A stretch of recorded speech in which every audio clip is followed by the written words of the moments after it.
ताकारी ईश्वरपूर रोडवर भीषण अपघात, स्कूटीस्वार महिला गंभीर जखमी, सुरक्षा उपाययोजनांची नागरिकांकडून मागणी.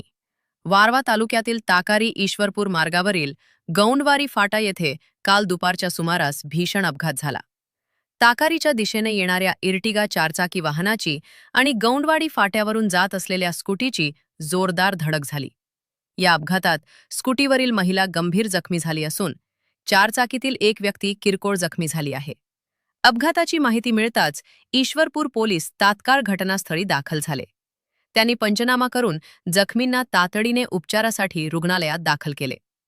ताकारी ईश्वरपूर हा नवीन रस्ता झाल्यानंतर वाहनांचा वेग मोठ्या प्रमाणात वाढला आहे. मात्र गौंडवाडी फाट्यासह इतर महत्त्वाच्या क्रॉसिंगवर स्पीड ब्रेकर, इशारा फलक तसेच अन्य सुरक्षा उपाययोजनांचा अभाव असल्याने वारंवार अपघात घडत असल्याचा आरोप स्थानिक नागरिकांनी केला आहे.